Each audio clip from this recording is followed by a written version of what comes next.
Kabutihan niya ay hindi masusukat, kaya't magbunyi ang lahat. Pag-ibig niya ay wagas, pag-asa natin at lakas. Pagpapala niya ay laging bumubuhos, purihin natin ang Diyos.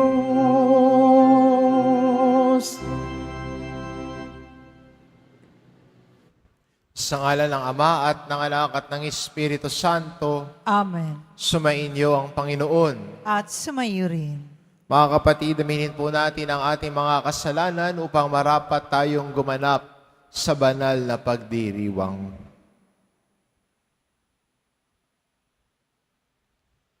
Inaamin ko Sa makapangyarihang Diyos at sa inyo mga kapatid, na lubha akong nagkasala sa isip, sa salita, sa gawa at sa aking pagkukulang. Kaya isinasamo ko sa mahal na Birheng Maria, sa lahat ng mga anghel at mga banal, at sa inyo mga kapatid, na ako'y ipanalangin sa Panginoong ating Diyos. Kaawaan tayo ng makapangyarihan Diyos, patawarin tayo sa ating mga kasalanan, at patnubayan tayo sa buhay na walang hanggan. Amen. Panginoon, kaawaan mo kami. Panginoon, kaawaan mo kami. Kristo, kaawaan mo kami. Kristo, kaawaan mo kami. Panginoon, kaawaan mo kami. Panginoon, kaawaan mo kami. Manalangin tayo. Ama naming makapangyarihan, kaming iyong mga kinupkop ay niloob mong maging mga anak sa liwanag mong kaloob. Huwag mong ipahintulot na sa katiwalian kami ay masangkot.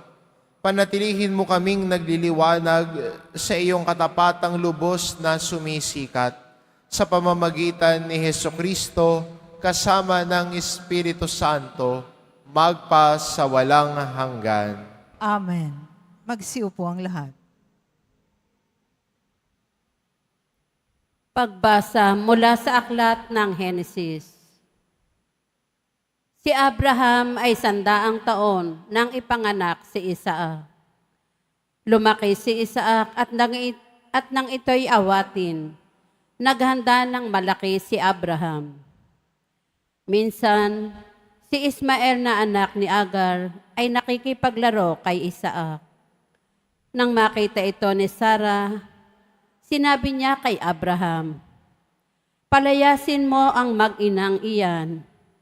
Ang anak ng ating alipin ay huwag mong pamamanahan. Si Isaac ang dapat magmana ng lahat." Labis itong ikinalungkot ni Abraham, sapagkat anak din niya si Ismael.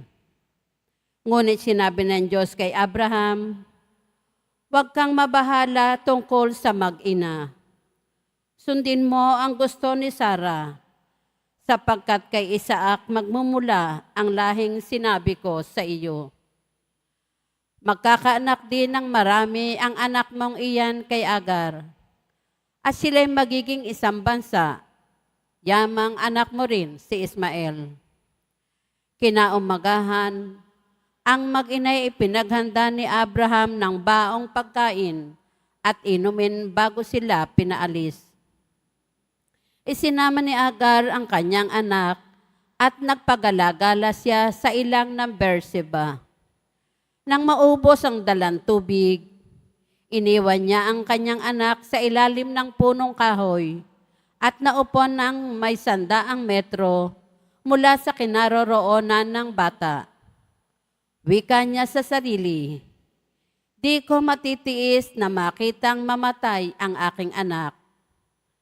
Samantalang nakaupo siyang nag-iisip, umiiyak naman si Ismael.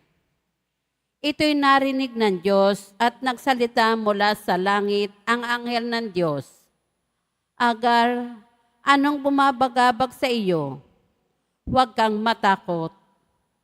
Narinig ng Diyos ang iyak ng iyong anak. Lapitan mo siya at patahanin. Gagawin kong isang dakilang bansa ang kanyang lipi. Pinagliwanag ng Diyos ang kanyang paningin at nakita niya ang isang balon. Pinuno niya ng tubig ang dalang sisidlan at pinainom ang bata. Hindi pinabayaan ng Diyos si Ismael. Siya'y lumaki sa ilang ng paran at naging mahusay na mangangaso. Ang salita ng Diyos. Salamat sa Diyos. Dukhang sa Diyos tumatawag ay kanyang inililigtas. Dukhang sa Diyos tumatawag ay kanyang inililigtas. Tumatawag sa Diyos ang walang pag-asa. Sila'y iniligtas sa hirap at dusa. Anghel yaong bantay sa may takot sa Diyos. Sa mga panganib, sila'y kinukupkop. Dukhang sa Diyos tumatawag ay kanyang inililigtas. Matakot sa poon, kayo kanyang bayan, na makamtan ninyo ang lahat ng bagay. Kahit mga leyon ay nagugutom din, sila'y nagkukulang sa hustong pagkain. Ngunit ang sinuman ang poon susundin, sa anumang bagay hindi kukulangin. Dukhang sa Diyos tumatawag ay kanyang inililigtas. Lapit ako'y dinggin mga kaibigan, at kayo ngayoy aking tuturuan, na ang Diyos ay dapat nating katakutan. Ang buhay masaya at mahabang buhay, di ba ninyo gustong inyong maranasan? Dukhang sa Diyos tumatawag ay kanyang inililigtas. Tumayo na po ang lahat.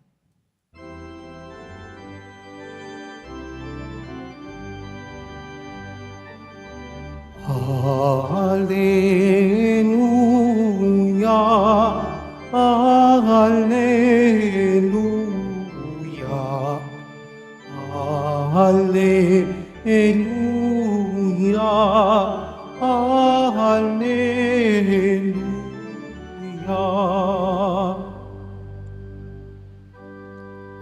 Magulang natin Diyos Ama,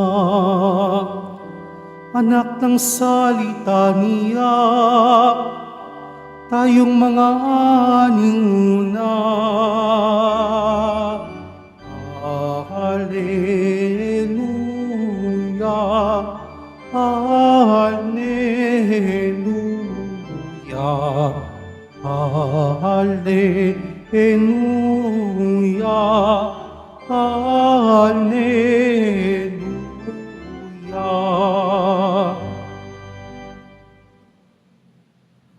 Sumainyo ang Panginoon, At sumayo rin. ang mabuting balita ng Panginoon ayon kay San Mateo. Papuri sa iyo, Panginoon. Noong panahong iyon, nang dumating si Jesus sa ibayo sa lupain ng mga Gadenero, sinalubong siya ng dalawang lalaking galing sa libingan. Sila'y inaalihan ng mga demonyo at napakabangis, kaya't walang mga has dumaan doon. Pagdakay, sumigaw sila, "Ano ang pakialam mo sa amin, anak ng Diyos? Naparito ka ba upang pahirapan kami ng hindi pa panahon?" Sa di kalayuan ay may malaking kawan ng baboy na nangangain at namanhik sa kanya ang mga demonyo. "Kung kami palalayasin mo, bayaan mo kaming pumasok sa mga baboy na iyon." Sinabi ni Jesus, "Humayo kayo." Kaya't lumabas sila sa dalawang lalaki at pumasok sa mga baboy. Ang buong kawan ay biglang sumibad ng takbo tungo sa bangin, nahulog sa lawa at nalunod. Patakbong umuwi ng bayan ang mga tagapangalaga ng kawan at pagdating doon ay ipinamalita ang lahat ng bagay, pati ang nangyari sa mga inalihan ng demonyo. Kaya't lumabas ang buong bayan upang salubungin si Jesus. Pagkakita sa kanya, ipinamanhik nilang siya'y umalis sa kanilang lupain. Ang mabuting balita ng Panginoon. Pinupuri ka namin, Panginoong Hesukristo. Magsiupo ang lahat. maganda mapansin sa ating ebanghelyo. Pagkatapos ng ginawa ni Jesus, pagkatapos na ang dalawang lalaki ay nakalayo sa bayan at hindi nakakasalamuha sa komunidad, pinagaling ni Jesus. Pero imbis na matuwa sa pagpapagaling ni Jesus, sa pagpapalayas ng demonyo sa dalawang inaalihan nito, anong ginawa nila? Hindi nila pinatuloy si Jesus at pinakiusap na umalis na lang. Minsan ganoon din tayo sa buhay natin. Ang mas nakikita natin, yung kawalan. Yung kawalan ng pagpili kay Jesus. Ang iniisip ng mga tao, kawalan ng kabuhayan nila. Pero hindi nila nakita yung kabutihan na tinamo ng iba. Ang iniisip nila, yung yaman na meron sila. Yung baboy na hanap buhay marahil para sa iba. Pero ang mas pinansin nila, yung kita, hindi yung tao. Kaya, kung ano ang pinahahalagahan, yun ang pinipili. Marahil ang mga tao roon ang pinahalagahan nila yung pera, yung kikitain, yung hanap buhay, hindi yung dangal ng tao. Minsan, ganon din tayo Aminin din natin. Ang mas pinahahalagahan natin, yung makukuha natin. Hindi yung galang at respeto sa kapwa natin. Ang mas gusto natin, ano yung para sa akin? Ano yung makukuha ko? Ano ito para sa akin? Pero hindi natin napapansin, ano ba ang ginagawa ng Diyos tungo sa kapwa ko at akin? Minsan na napapansin natin ay nakaayon kung anong pinahahalagahan natin. At sana bilang Kristiyano, pinahahalagahan natin ang kapwa natin, pinahahalagahan natin ang buhay natin, pinahahalagahan natin ang pagsunod natin sa Diyos. At kung ang Diyos ang pinahahalagahan natin sa buhay natin, Siya ang pinipili natin, Siya ang sinusundan natin, dahil Siya ang minamahal natin. Amen. Magsitayo na po ang lahat.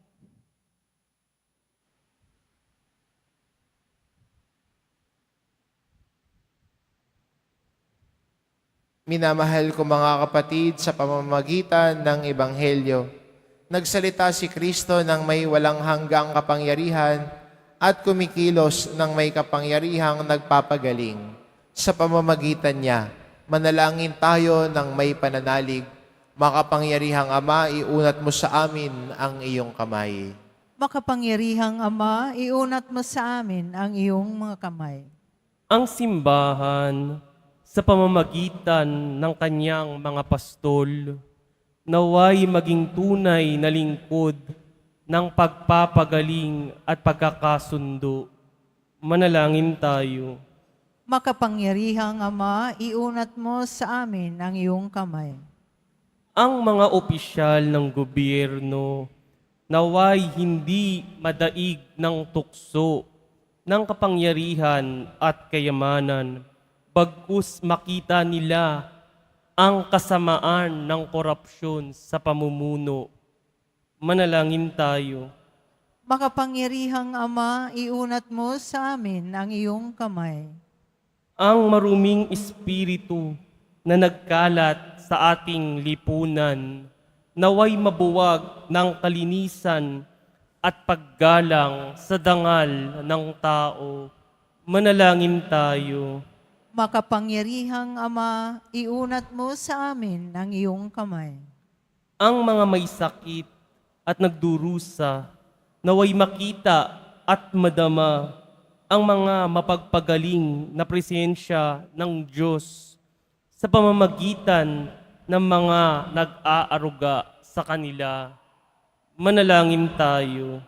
Makapangyarihang Ama, iunat mo sa amin ang iyong kamay. Ang mga tapat na yumao, naway masiyahan sa bukang liwayway ng buhay na walang hanggan. Manalangin tayo. Makapangyarihang Ama, iunat mo sa amin ang iyong kamay.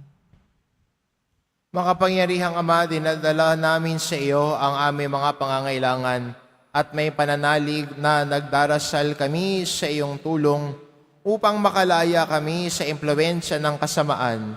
Hinihiling namin ito sa pamamagitan ni Kristong aming Panginoon. Amen. Magsiupo ang lahat.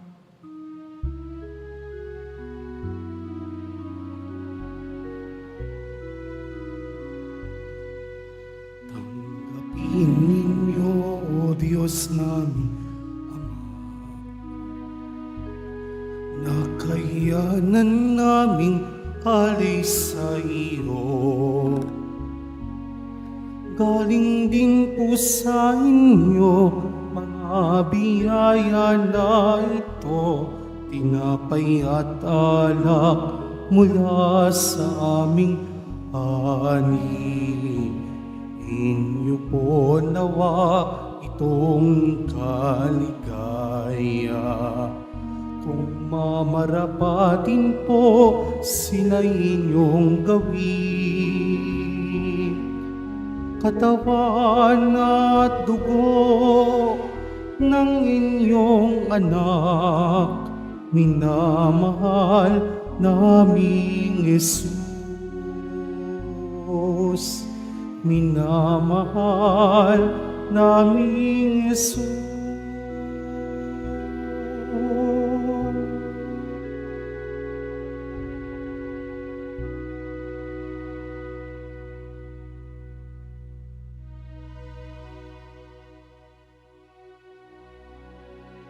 Tumayo na pang lahat.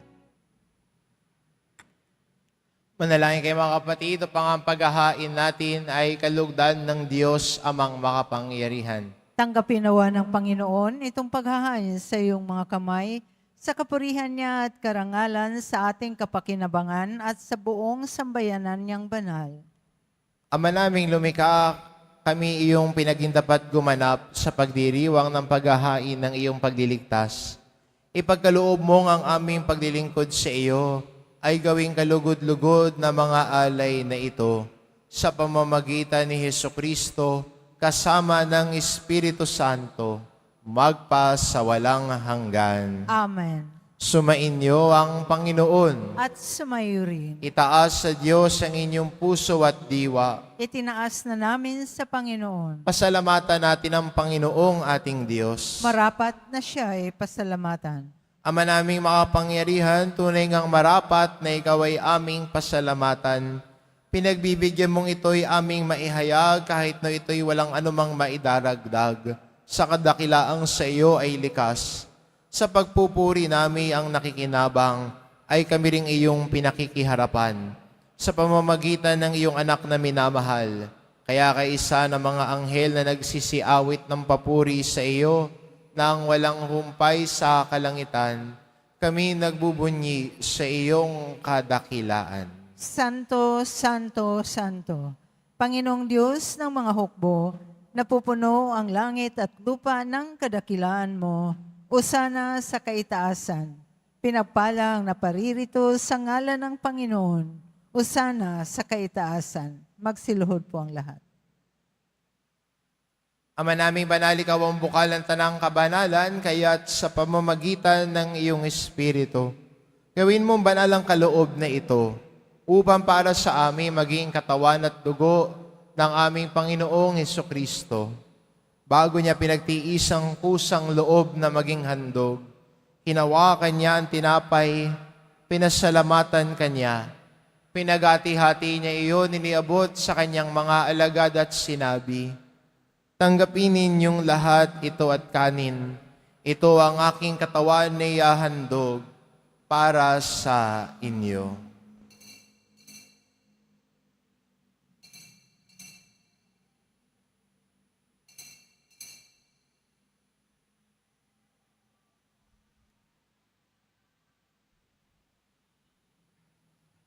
Gayun din naman na matapos ang hapunan, hinawakan niya ang kalis.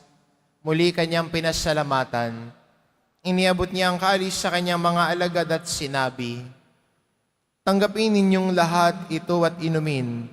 Ito ang kalis ng aking dugo ng bago at walang hanggang tipan.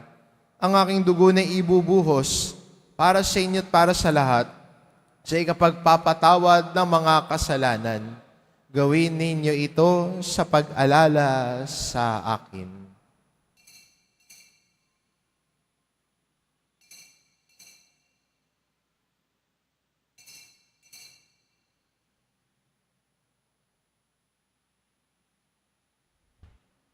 Tumayo na po ang lahat.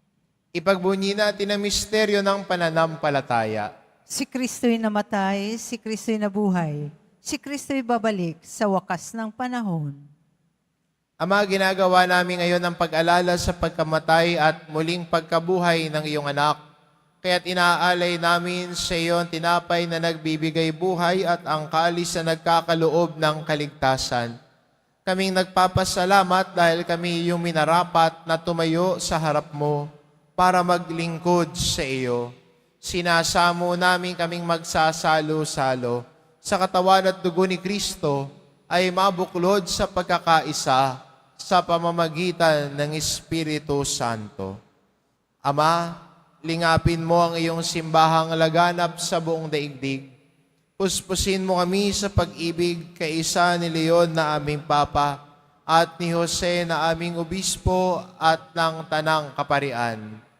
Alalahanin mo rin ang mga kapatid naming nahimlay na may pag-asang sila'y muling mabubuhay, gayon din ang lahat ng mga pumanaw. Kaawaan mo sila at patuloyin sa iyong kaliwanagan. Kaawaan mo at pagindapatin kaming lahat na makasalo sa iyong buhay na walang wakas. Kaisa na mahal na Birheng Maria na ina ng Diyos, na ang kabiyak ng puso niyang si San Jose, kaisa ng mga apostol at ng lahat ng mga banal na namuhay dito sa daigdig ng kalugod-lugod sa iyo. May pagdiwang nawa namin ang pagpupuri sa ikararangal mo sa pamamagitan ng iyong anak na aming Panginoong Hesu Kristo. Sa pamamagitan ni Kristo kasama niya at sa Kanya, ang lahat ng parangal at papuri ay sa iyo, Diyos amang makapangyarihan, kasama ng Espiritu Santo, magpa sa walang hanggan. Amen. Sa tagubilin ng mga nakagagaling na utos at turo ni Jesus na Panginoon natin at Diyos, ipahayag po natin ng lakas loob. Ama namin, sumasalangit ka, sambahin ang ngalan mo, mapasa amin ang kaharian mo, sundin ang loob mo dito sa lupa para nang sa langit. Bigyan mo kami ngayon ng aming kakanin sa araw-araw, at patawarin mo kami sa aming mga sala, para ng pagpapatawad namin sa nagkakasala sa amin. At huwag mo kaming ipahintulot sa tukso, at iadya mo kami sa lahat ng masama. Hinihiling namin kami adya sa lahat ng masama pagkalooban ng kapayapaan araw-araw, iligtas sa kasalanan at ilayo sa lahat ng kapahamakan.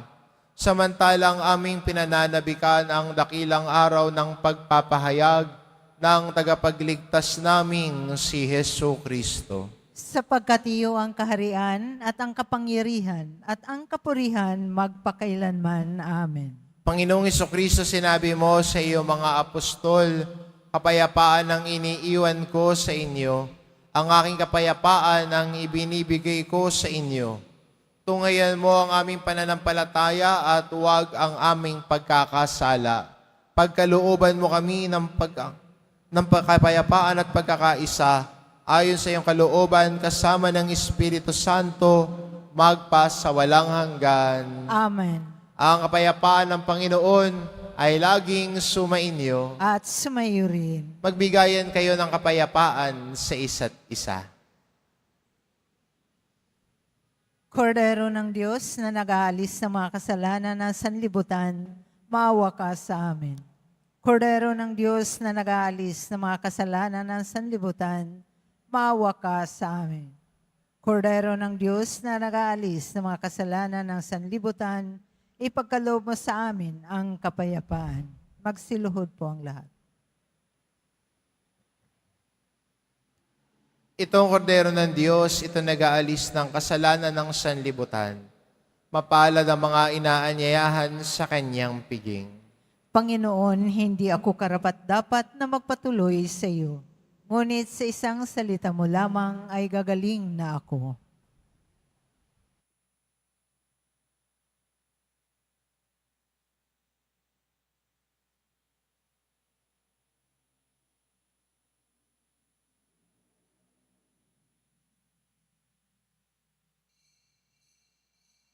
Para sa lahat ng tatanggap ng banal na komunyon, sasagot po tayo ng Amen. Pagkasabi ng pari o ng lay minister ng katawan ni Kristo at isubo agad sa bibig bago umalis sa harapan ng pari o ng lay minister. Sumunod po tayo.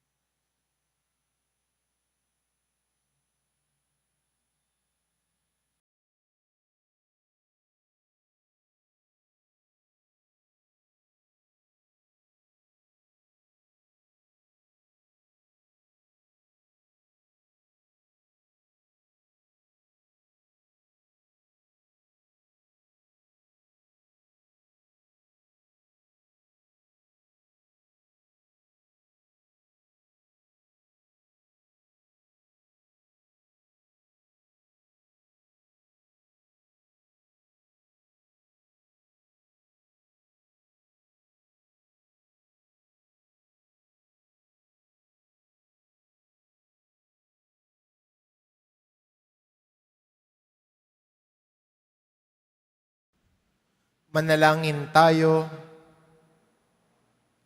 Ama namin mapagmahal, buhay nawa kami ng aming inihain at pinagsaluhan upang kaming pinagbuklod sa pag-ibig mo kailanman ay magkaroon ng bunga lagi naming maiaalay sa pamamagitan ni Hesukristo kasama ng Espiritu Santo magpas sa walang hanggan. Amen. Sumainyo ang Panginoon. At sumayo rin. Mahal na pong Isus Nazareno, inihayag mo sa pamamagitan ng krus ang walang maliw na pag-ibig ng Diyos sa sangkatauhan. Pakinggan mong kahilingan, lalo na para sa mga nangangailangan ng iyong tulong at awa. Makamtanawa namin ang iyong kasagutan na may utang na loob na tinatanaw. Basbasan din po ninyo ito mga imahen at dasalan upang lalo kaming manalangin at magtiwala. Sa pamamagitan ng bendisyon na ito, naway lalo kaming maging mapaglingkod, masunurin na tapat sa iyo na aming malwalhating Panginoon, magpas sa walang hanggan. Amen. At pagpalain kayo ng ating mapagmahal na Diyos, ang Ama at ang Anak at ng Espiritu Santo. Amen. Humayo kayo, taglay ang kapayapaan ng poong Jesus Nazareno. Salamat sa Diyos.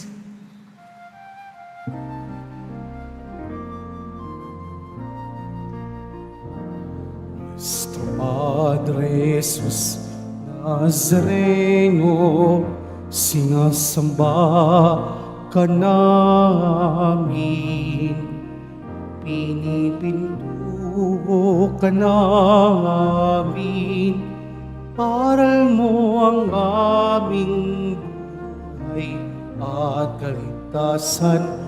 Nuestro Padre Jesus Nazareno, iligtas mo kami sa kasalanan. Ang krus mong kinamatayan ay sagisag ng aming kaligtasan. Nuestro Padre Jesus Nazareno, dinarangal ka namin.